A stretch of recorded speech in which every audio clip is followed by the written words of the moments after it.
Omegle, इस website के बारे में किसने नहीं सुना होगा। एक समय था जब इंटरनेट पर ओमेगल की वीडियोस ट्रेंडिंग में रहती थी। एक तरफ ओमेगल का इस्तेमाल करके कई लोगों ने अपनी जिंदगी बना डाली, जिसके बारे में हम सबको पता है, लेकिन वहीं दूसरी तरफ ओमेगल ने कई जिंदगी बर्बाद भी की है, जिसके बारे में कोई नहीं जानता। और इन्हीं में से एक घटना ऐसी है which cause Omegle shut down forever. 2019 में अमेरिका में एक लड़की ने ओमेगल के खिलाफ एक केस सूट फाइल कर दी और वह सरकार से ओमेगल को बैन करने की मांग करने लगी। उस लड़की का नाम तो कभी डिस्क्लोज नहीं किया गया, लेकिन कई आर्टिकल्स में उसे AM नाम दिया गया है। ओमेगल के फाउंडर लीव केब्रुक ने ओमेगल के बैन होने के कई दूसरे कारण जरूर दिए हैं, लेकिन 2019 में AM नाम की इस लड़की ने अपनी दिल दहला देने वाली कहानी बताकर सारे राज खोल दिए। तो चलिए इस घटना के बारे में और अधिक जानने के लिए अतीत में चलते हैं। साल था 2014, जब AM केवल 11 साल की थी। AM आम लोगों से थोड़ी ज़्यादा इंट्रोवर्ट थी और उसके ज़्यादा दोस्त भी नहीं थे।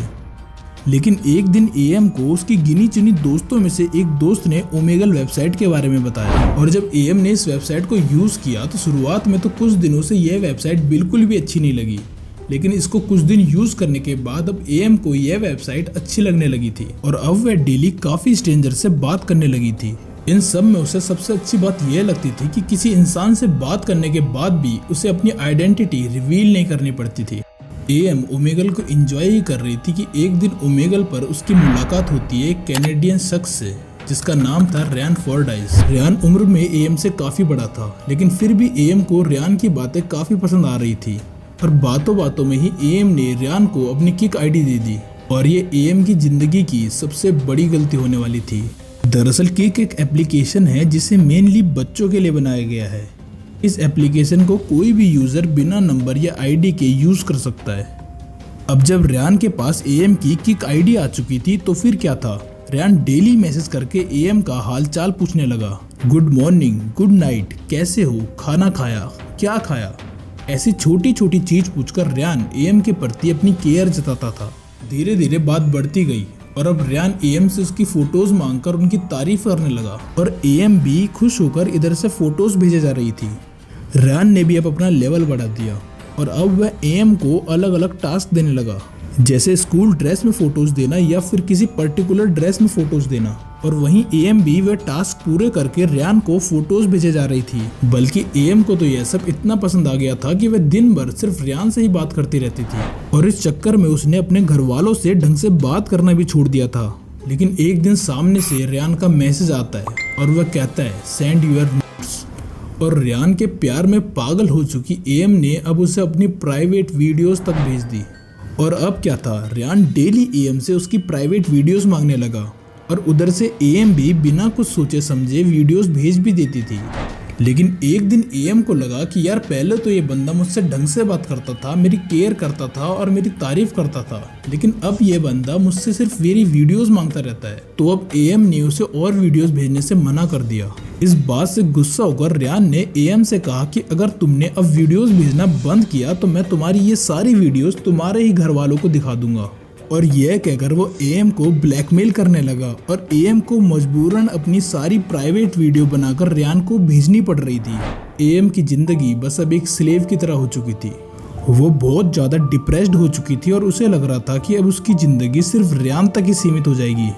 और वो बदनामी की डर से यह सब बात अपने पेरेंट्स या फिर दोस्तों को बताने से भी डर रही थी।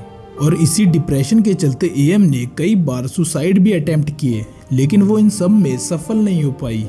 मैं आपको फिर से याद दिला देता हूँ कि यह सब एक 11 साल की बच्ची की जिंदगी में हो रहा था। AM इस मुश्किल समय से गुजर ही रही थी, लेकिन अचानक कुछ दिन से रयान के मैसेज आना बंद हो गए। AM को इस बात की खुशी भी थी और वहीं उसे डर भी लग रहा था कि कहीं उसके साथ अब कुछ और खतरनाक तो नहीं होने वाला।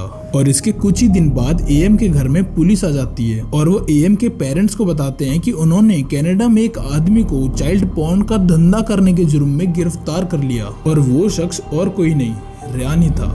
पुलिस ने जब रयान के कंप्यूटर की तलाशी ली तो उसमें से AM समेत कुछ और लड़कियों की 3000 से भी ज्यादा प्राइवेट वीडियोस उन्हें मिली। दरअसल ये रयान जो था वो छोटी लड़कियों को बेला फुसला कर उनकी प्राइवेट वीडियोस निकालकर उन्हें डार्क वेब और ओमेगल पे बेचा करता था और उसने इसे एक धंधा बना रखा था दरअसल पुलिस ने रियान के कंप्यूटर में मिली एएम की एक फोटो में से उसके स्कूल के आईडी कार्ड से उसकी पहचान की थी। एएम के माँ बाप को यह बात पता चलते ही उन्होंने एएम को अटेंशन देना शुरू कर दिया और उसे डिप्रेशन से बाहर निकालने में उसकी मदद करना शुरू कर दिया।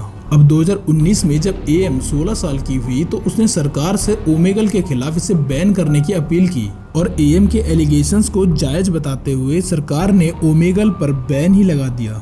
आपको जानकर हैरानी होगी कि 10 से 12 मिनट की एक वीडियो रियान करीब $300 में बेचा करता था। आपको यह सब सुनकर बहुत ज्यादा अजीब लग रहा होगा, लेकिन इस दुनिया में काफी ज्यादा अजीब लोग रहते हैं और उनकी फैंटेसीज उनसे भी ज्यादा अजीब होती हैं। इसके बारे में वो समाज में किसी को बता तो नहीं सकते, लेकिन इसके लिए वो इंटरनेट का इस्तेमाल करते हैं। इन सब चीज़ों के बारे में बात करना काफ़ी अजीब साउंड कर सकता है, लेकिन इनके बारे में बात करना काफ़ी ज़रूरी भी है, क्योंकि कोई नहीं जानता कि उसका फैमिली मेंबर, उसका सगा भाई या उसका कोई भी दोस्त इनमें से एक हो सकता है और उन्हें एक अच्छी शिक्षा देना हमारी ही तो जिम्मेदारी है। खैर, ओमेगल के शटडाउन होने की ये डार्क ट्रू स्टोरी यहीं पे ख़त्म होती है।